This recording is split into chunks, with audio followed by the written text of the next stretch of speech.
J'attends donc le signal de la régie. Ok, je peux commencer.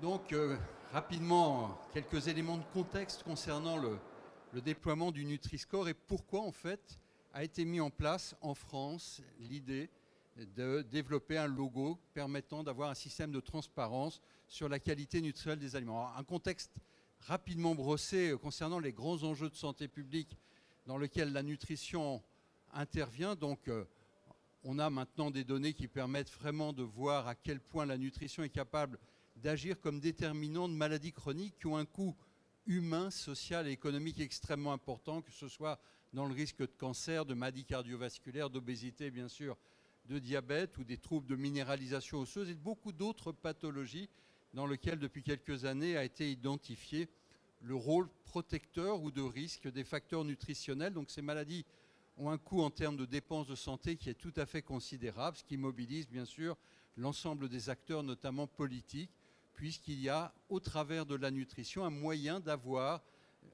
des actions de prévention dans le domaine de ces maladies chroniques. Alors ces maladies, bien sûr, ne sont pas uniquement liées à la nutrition. Vous doutez bien qu'il y a d'autres facteurs génétiques, biologiques, métaboliques qui interviennent dans le risque de ces maladies. Mais parmi les différents facteurs, si les facteurs génétiques sont des facteurs sur lesquels il n'est pas possible d'agir, le contenu des assiettes, tout ce qui est en rapport avec les modes de vie liés à l'alimentation, sont des facteurs sur lesquels il est possible d'agir avec un impact qui est potentiellement très important. Juste deux exemples pour vous rappeler que les facteurs nutritionnels sont impliqués par exemple dans le risque du déterminisme des cancers. Et selon un très gros travail réalisé par le Fonds mondial de recherche sur le cancer, analysant plusieurs milliers de travaux scientifiques, on estime qu'environ un tiers des cancers les plus fréquents pourraient être évités grâce à la prévention nutritionnelle dans les pays développés. C'est à peu près un quart dans les pays en voie de développement. Et vous voyez que pour certains cancers, le rôle de la nutrition est encore plus fort, comme par exemple les cancers des voies aérodigestives supérieures, pharynx, larynx, œsophage, estomac, les cancers du côlon, du rectum ou les cancers du col de l'utérus. Donc vous voyez que c'est des enjeux de santé publique extrêmement majeurs. Et juste un deuxième exemple, si on réduisait simplement la consommation de sel de 10 grammes à 5 grammes par jour au niveau des consommateurs, eh bien ça réduirait le taux global d'accident vasculaire cérébral d'environ un quart et le taux de maladies cardiovasculaires d'environ 17%. Ça, ce sont des travaux qui ont été colligés, synthétisés par l'Organisation mondiale de la santé. Donc on est face à des grands enjeux de santé publique et c'est pour ça que tous les pays ont mis en place des politiques nutritionnelles de santé publique. En France, c'est le PNNS qui a beaucoup d'actions, de mesures qui touchent à la fois l'information, l'éducation, la communication, l'offre alimentaire en agissant sur de très nombreux facteurs. Et parmi les facteurs touchant l'information et la communication, vous savez qu'il y a un certain nombre de repères, de recommandations qui sont souvent diffusées auprès de la population, dont un est très célèbre, c'est le fait que pour votre santé, évitez de manger trop gras, trop sucré, trop salé.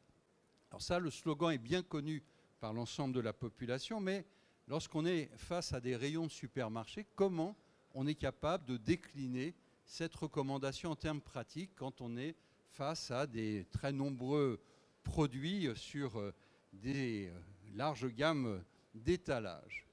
Si je vous montre par exemple 4 pizzas au fromage et que je vous demande laquelle est la meilleure sur le plan de la qualité nutritionnelle, quand on regarde l'emballage comme ça, on a du mal en se disant après tout c'est le même produit, il doit avoir la même composition nutritionnelle.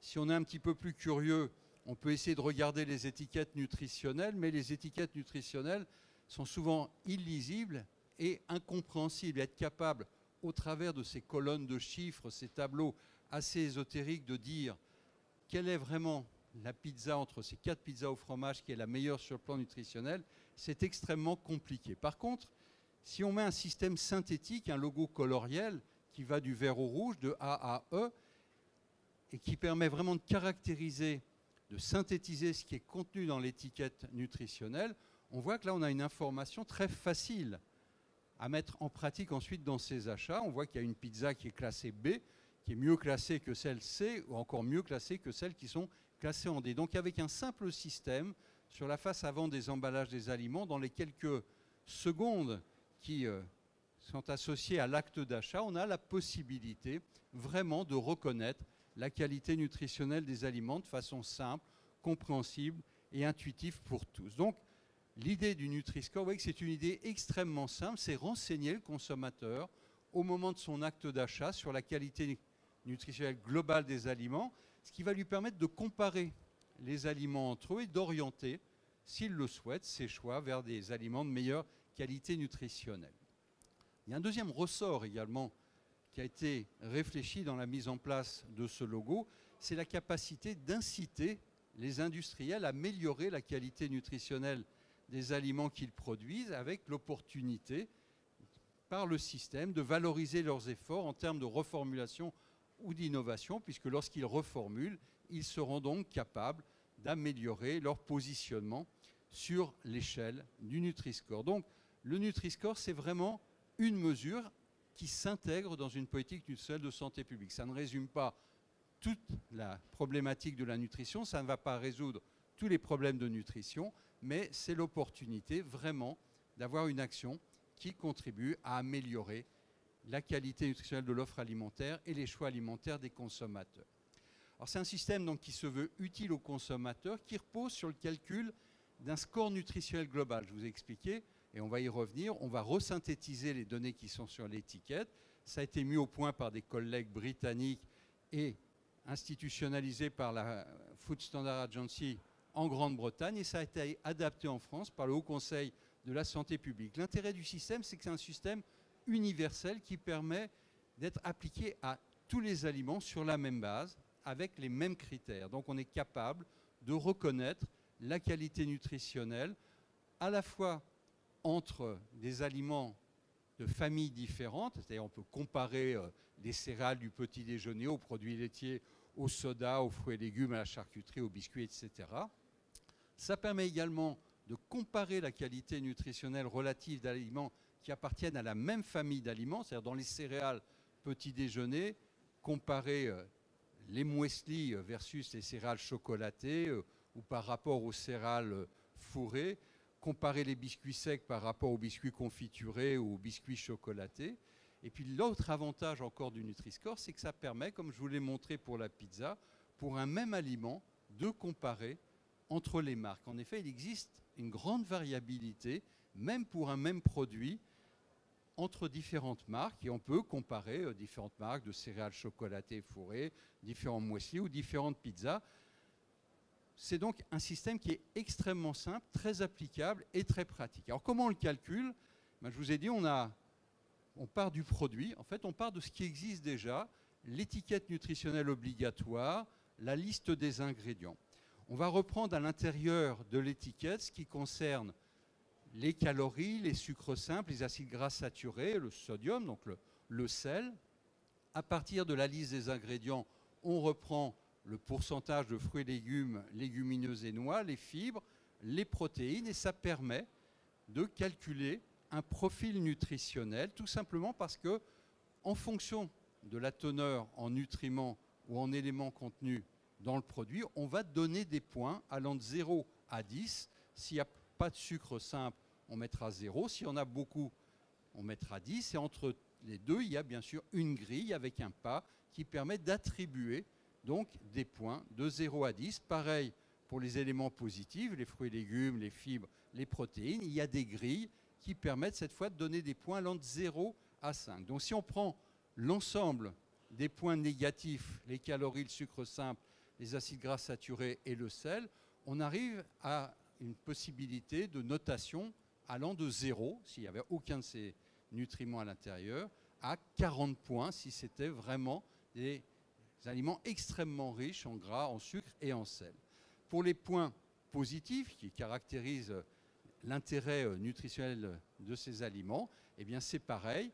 On a, grâce à la grille entre 0 et 5 pour chacune des trois composantes, la somme représente, pour les points positifs, un intervalle qui va aller de 0, s'il n'y a aucun de ces produits à l'intérieur de la liste des ingrédients, jusqu'à 15 points. Donc ces grilles ont été fixées, validées par des instances de santé publique, et on fait ensuite la somme entre les points négatifs, les points positifs, et donc on a un score final qui peut aller pour le meilleur des aliments en termes de qualité nutritionnelle de -15 jusqu'à 40 pour les aliments de meilleure qualité nutritionnelle, et avec des seuils qui ont été fixés par le Haut Conseil de la santé publique, on va attribuer une couleur ou une lettre, ça revient au même, qui va du vert au rouge, de A à E. Et donc, vous voyez, de façon extrêmement simple, on est donc capable, en grossissant, en mettant une sorte de loupe sur la couleur ou la lettre correspondante, de donner l'information au consommateur de ces bases qui sont établies sur des éléments extrêmement scientifiques. Alors, ce qui est vraiment important à comprendre, c'est que cette classification, ce profil nutritionnel, ce score, n'a pas été sorti d'une pochette surprise. Il a été validé au travers de très nombreux scientifiques qui ont à la fois porté sur le moteur du Nutri-Score, c'est-à-dire la façon de calculer le profil nutritionnel et de classer les aliments, ça correspond vraiment au moteur, et puis le format graphique, ce qu'on pourrait considérer comme la carrosserie, qui a été également validé par de nombreux travaux scientifiques que je voudrais vous résumer très rapidement pour vous montrer que vraiment quand on recommande ce système nutritionnel, il y a des bases scientifiques extrêmement sérieuses derrière. Alors d'abord, ce qui a été fait, c'est de voir si vraiment le profil nutritionnel, ce score de classification, correspond à ce qu'on attend par rapport aux recommandations nutritionnelles. Et c'est vrai qu'il a été montré que ce score classe les aliments selon leur qualité nutritionnelle de façon cohérente par rapport aux recommandations nutritionnelles de santé publique, celles du PNNS. C'est-à-dire, les fruits et légumes, par exemple, seront mieux classés de façon globale que les produits sucrés ou les produits de snacking qui auront des notes plus défavorables, des couleurs plus défavorables. Et puis, ce qui a été également validé, c'est que l'application de ce score aux aliments qui sont sur le marché aujourd'hui permet de distinguer vraiment la qualité nutritionnelle entre groupes alimentaires et au sein d'un même groupe alimentaire. Si on regarde par exemple les céréales petit déjeuner, vous voyez que ça va de A jusqu'à E en passant par toutes les gammes. Donc ça permet vraiment au consommateur, lorsqu'il est face à une étagère au rayon céréales petit déjeuner, de pouvoir intégrer dans son acte d'achat de façon extrêmement simple les différences de qualité nutritionnelle des aliments. Si on regarde pour les boissons, pareil, vous voyez que de façon extrêmement simple et cohérente avec les recommandations de santé publique, on va retrouver les sodas et on s'y attend plutôt vers le E, le rouge, et puis on va trouver l'eau minérale plutôt vers le A avec les jus de fruits en position moyenne et les boissons aromatisées aux fruits plutôt dans les positions défavorables. Donc il y a vraiment une grande cohérence dans la classification par rapport aux recommandations et aux messages de santé publique. Je vais juste vous montrer un exemple qui montre à quel point on peut découvrir, grâce au Nutri-Score, l'extraordinaire variabilité qui existe à l'intérieur d'un même produit entre les marques. Si vous regardez le marché français, on retrouve 35 céréales qui ont le même nom, qui s'appelle muesli croustillant aux pépites de chocolat. On pourrait s'attendre à ce qu'elles aient exactement la même qualité nutritionnelle. Lorsqu'on applique le Nutri-Score, eh bien vous voyez qu'il y en a qui sont classés en A, d'autres en B, d'autres en C, d'autres en D, d'autres en E. Donc, ne pas voir cette information, c'est pour le consommateur une perte de chance puisqu'il ne peut pas l'intégrer dans sa décision d'acte d'achat. Donc, le Nutri-Score répond bien en termes de classification à ce qui est attendu. Mais on a été plus loin dans la validation du score en regardant au niveau individuel, grâce notamment aux enquêtes alimentaires réalisées dans des cohortes, comment se comportaient les sujets qui auraient les meilleurs scores lorsqu'on applique aux consommations individuelles pour chacun des aliments consommés le score correspondant. Et on voit que ceux qui ont un score individuel plus faible, mais en fait ça veut dire ceux qui ont des consommations d'aliments plutôt bien classés, ça marche en sens inverse, eh bien ce sont les sujets qui mangent plus de fruits et légumes, de poissons, qui mangent moins de snacking sucré, de produits gras entre autres, ou gras et sucrés, qui ont des apports en fibres, en vitamines, en minéraux plus élevés et des apports en acides gras saturés plus faibles, donc des apports mieux équilibrés sur le plan nutritionnel, une meilleure adhérence aux recommandations nutritionnelles. Et quand on regarde par des prélèvements sanguins, on voit que ce sont également ceux qui ont le meilleur statut vitaminique, notamment en vitamine C, en bêta-carotène. Encore mieux quand on regarde au travers de cohortes, et donc un suivi dans le temps, les sujets qui consommeraient des aliments mieux classés par le Nutri-Score, on retrouve une association avec le développement de pathologies. Et grâce aux cohortes Suivimax et Nutrinet, ont été suivis respectivement des dizaines de milliers de personnes entre 5 et 13 ans. On voit que le fait de consommer des aliments mieux classés sur le plan Nutri-Score, on modélise, puisque le Nutri-Score n'existait pas au moment où ces enquêtes ont été faites, et bien en modélisant cela, on voit que le risque de développer un cancer, une maladie cardiovasculaire, un syndrome métabolique ou une obésité est considérablement diminué chez les gens qui consomment des aliments ayant un profil nutritionnel identifié ou identifiable par le Nutri-Score plus favorable. L'autre intérêt, bien sûr, du Nutri-Score, c'est le fait qu'on a donc validé sa carrosserie, ce format graphique, par rapport à d'autres types de logos qui existent ou qui ont été proposés par différents opérateurs.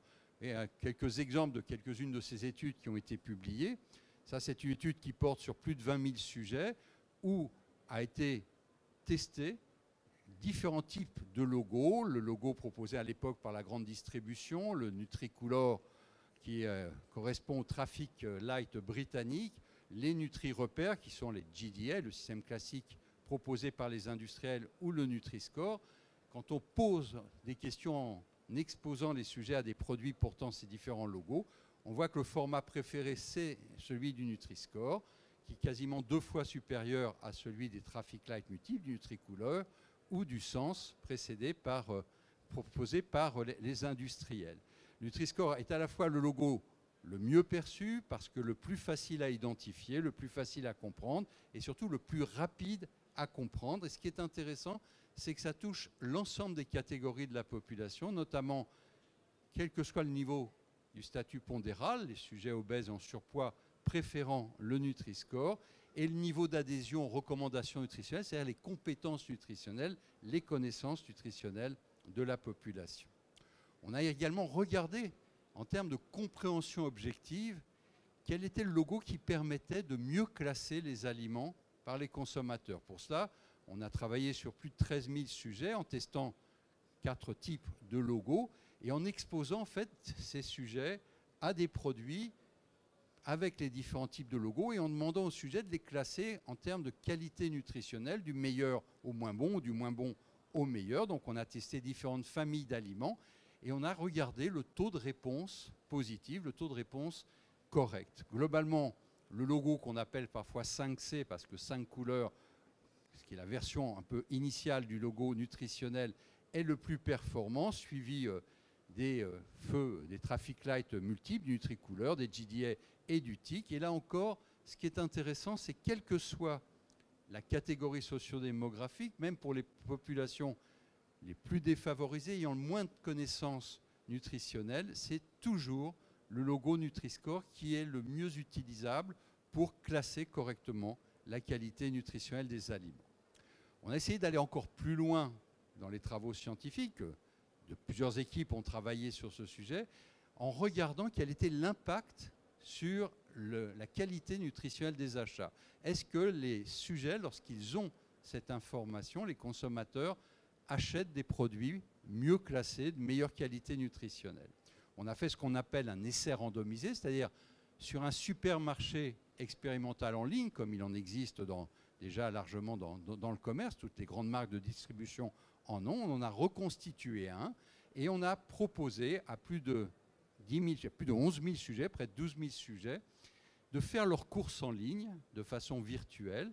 Et chaque fois, 20% des sujets étaient dans un supermarché en ligne dans lequel il y avait un des logos, soit les Traffic Light, soit l'ancêtre du Nutri-Score, soit la coche verte qui correspond au système hollandais, le TIC hollandais, soit les GDA. Donc les sujets faisaient leurs courses en ligne et puis à la fin on regardait, même si c'était une intention d'achat puisqu'ils n'achetaient pas réellement les produits, qu'est-ce qui se passait? Eh bien on voit que le logo à 5 couleurs qui correspond au Nutri-Score est le logo qui augmente de façon la plus nette et de façon significative la qualité nutritionnelle globale du panier d'achat. Plus la colonne est petite, plus la qualité nutritionnelle du panier d'achat est grande. Ensuite, ce sont les traffic lights, le TIC hollandais, la coche verte, les GDA. Et par rapport à aucun label, on a un effet fort du Nutri-Score.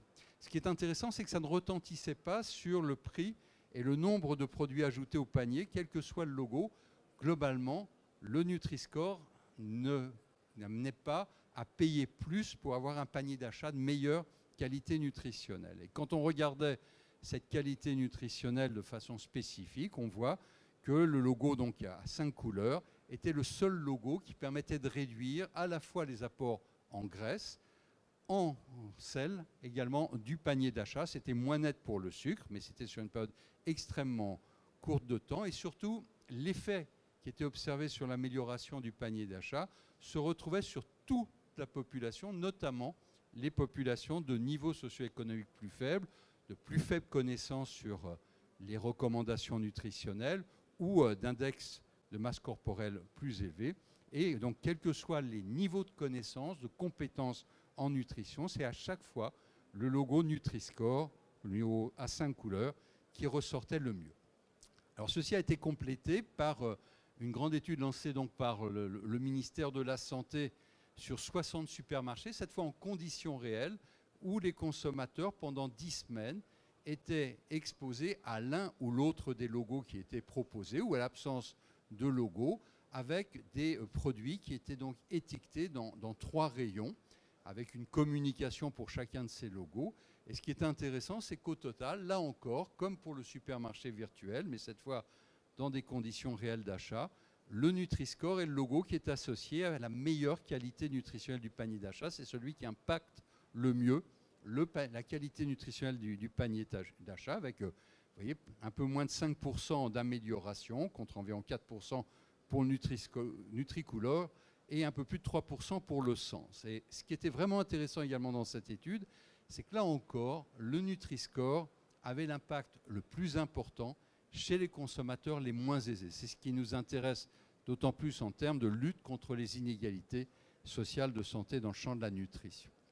Enfin, dernière étude que je voulais vous montrer, c'est une autre étude en conditions réelles, c'est-à-dire dans un magasin expérimental. Des collègues ont soumis donc des participants à l'achat, donc en conditions réelles, des aliments qui ont été étiquetés avec chacun des 5 systèmes, c'est-à-dire à la fois le Nutri-Score, le système australien qu'on appelle en France le Nutri-Mark, le Nutri-Couleur ou Traffic Light multiple, le sens, le Nutri-Repère ou l'absence de logo. Et on retrouve là, de façon encore plus nette que dans l'étude faite en supermarché, parce qu'on est dans des conditions plus contrôlées, la méthodologie est plus rigoureuse, un effet de presque d'un peu plus de 9% pour le Nutri-Score en population générale, c'est-à-dire que ça améliore la qualité nutritionnelle de plus de 9%, ce qui est tout à fait considérable, devant le système australien, puis le système britannique des traffic lights multiples, et puis les autres étaient bien sûr de façon moins forte, impactant sur la qualité nutritionnelle des achats. Et là encore, le système Nutri-Score reste le meilleur pour les participants, pour les populations les moins aisées, le plus faible niveau socio-économique et avec le plus faible niveau de connaissances nutritionnelles. Donc au total, vous voyez que le Nutri-Score, c'est un système qui repose sur des bases scientifiques extrêmement fortes. C'est d'ailleurs pour cela que l'Europe a validé le Nutri-Score lorsque la France a proposé une notification pour l'ensemble des pays européens, car il y a plus de 30 publications scientifiques qui montrent l'intérêt en termes à la fois scientifiques et de santé publique. C'est également pour ça qu'il est soutenu par les sociétés savantes et les collèges d'experts dans les différents champs. Il a été validé par les agences sanitaires pour son score par l'ANSES, mais il y a le Haut Conseil de la santé publique et Santé publique France, Agence nationale de santé publique. Il est très fortement soutenu par les associations consommateurs qui ont eux-mêmes fait des tests grandeur nature dans leurs revues et développé des applications sur smartphone, notamment pour son utilisation. Fortement également soutenu en termes de demande sociétale, exigée par les citoyens. Il y a eu une première pétition il y a déjà un certain temps qui avait recueilli plus de 250 000 signatures pour qu'il soit mis en place. il est plébiscité par l'Organisation mondiale de la santé qui cite le Nutri-Score et l'adoption par la France de ce score comme un modèle pour l'Europe. Il a été donc porté par l'ensemble des ministères concernés. Un arrêté interministériel a été signé le 31 octobre dernier par les ministres de la Santé, de l'Agriculture et de l'Économie des Finances. Et il est aujourd'hui soutenu par un certain nombre d'industriels. Alors, lorsqu'il a été mis en place au moment de la signature de l'arrêté, il y avait 6 grandes entreprises qui avaient adhéré, qui s'étaient engagées à déployer le Nutri-Score, Danone, Fleury-Michon et 3 distributeurs, Intermarché, Auchan et Leclerc, McCain étant également un transformateur, un producteur, un fabricant.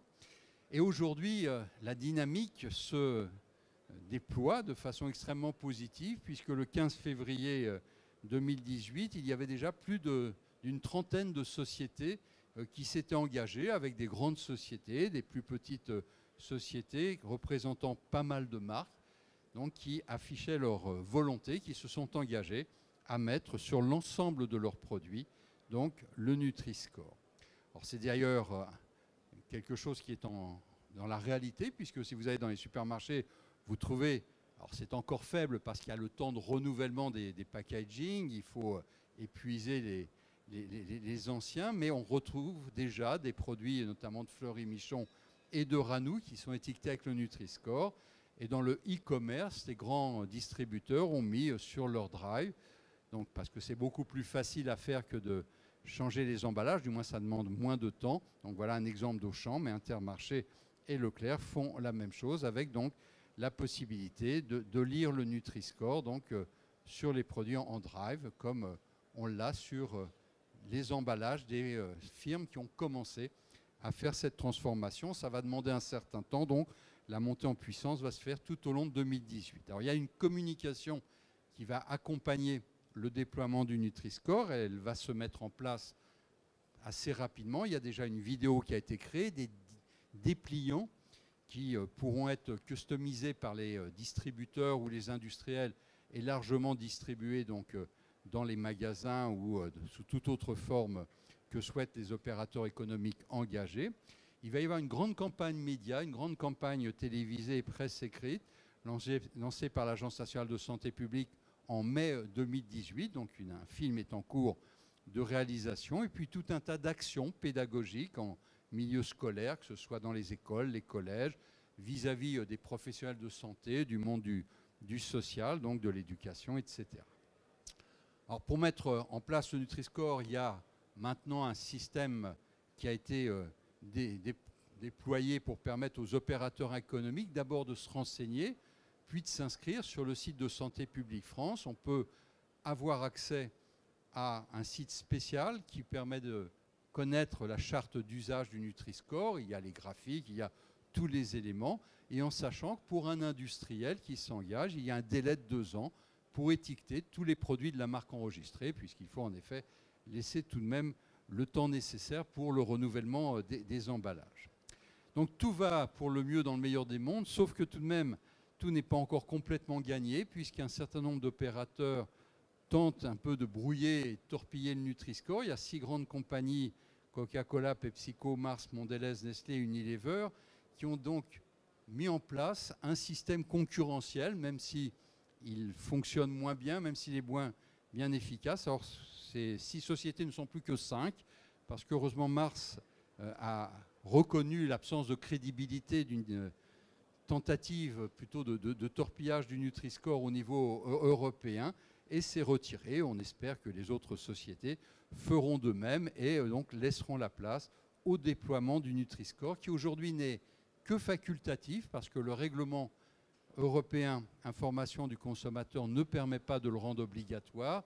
Mais vous savez peut-être qu'en 2018, la Commission européenne doit rendre un rapport analysant les différents systèmes mis en place par les différents pays et sera rediscuté le caractère universel d'un logo nutritionnel et éventuellement son caractère obligatoire au niveau européen. Et la France, avec la ministre de la Santé, souhaite porter au niveau européen donc le Nutri-Score comme étant le modèle de santé publique qui pourrait être le plus utile.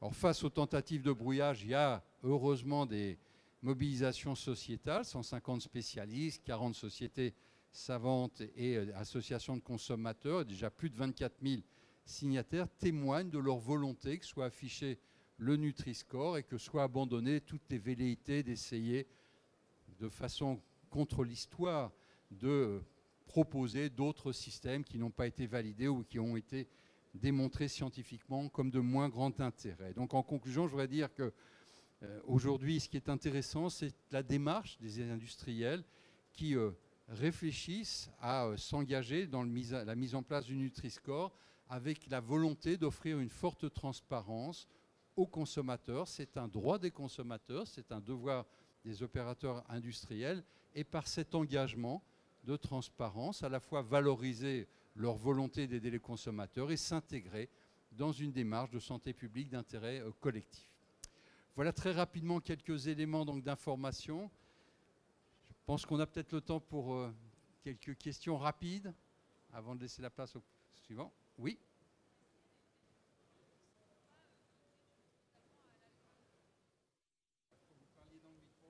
Bonjour. Est-ce qu'il y a des catégories qui ne seront pas dans le Nutri-Score? Je pense par exemple à l'alcool ou à d'autres catégories. Oui, sont exclus du Nutri-Score pour faire cohérence avec le règlement INCO. Tous les produits donc, qui ne sont pas dans le règlement INCO, donc les produits qui ne sont pas préemballés d'une part, les produits artisanaux et traiteurs, et les produits appartenant à certaines gammes spécifiques, les produits pour bébés et l'alcool. L'alcool faisant l'objet d'une réflexion pour un étiquetage spécifique sur la teneur en alcool et la teneur en sucre. Ce n'est pas une partie facile à remporter. D'autres questions? Moi, je me demandais juste la capacité du système à prendre en compte la présence d'additifs, parce que quand on voit que le Coca Zéro, ça a un B, enfin, c'est bien qu'il y ait moins de sucre, mais si c'est remplacé par l'aspartame, est-ce que c'est vraiment meilleur? Oui, vous avez tout à fait raison de poser cette question. En fait, le Nutri-Score, ça ne recouvre pas l'ensemble des dimensions des aliments. Il y a des dimensions qui ne sont pas du tout prises en compte, les additifs, les contaminants, les pesticides, le goût, le prix, etc. On ne peut pas résumer aujourd'hui l'ensemble de ces dimensions dans un seul logo.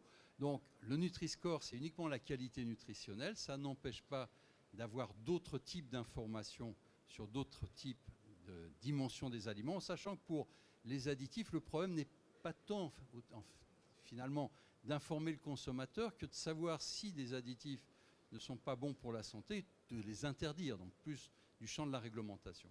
Mais il faut savoir les limites du Nutri-Score qui ne permettent de ne prendre en considération que la qualité nutritionnelle. C'est déjà un progrès, ça ne résout pas l'ensemble des problématiques nutritionnelles.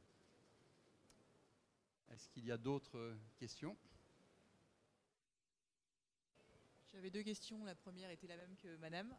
Et la deuxième, c'est dans le cadre de la communication qui va être faite, est-ce qu'il va être indiqué qu'on a le droit aussi de prendre peut-être un petit peu d'orange, un petit peu de rouge, et pas que du vert, parce qu'on risque d'avoir des manques nutritionnels? Oui, bien sûr. Tout le fondement de la communication va être de donner les règles du jeu. Il ne s'agit absolument pas de dire qu'il ne faut manger que du vert et surtout pas de manger du rouge. Simplement de dire que quand vous mangez du rouge, vous avez entièrement le droit, mais peut-être il faut le manger de façon plus occasionnelle et en plus petite quantité, mais en expliquant bien qu'on peut manger tous les produits simplement. S'il y a une alternative mieux classée, on peut réfléchir, si on le souhaite, à la prendre. Si on reste attaché à une marque, à un produit, même s'il est rouge, on peut le consommer, mais peut-être en effet de façon moins régulière et en plus petite quantité. Donc c'est tout l'enjeu de la communication qui va être faite. Bien. S'il n'y a pas d'autres questions, je vous remercie, puis on va laisser la place au suivant orateur.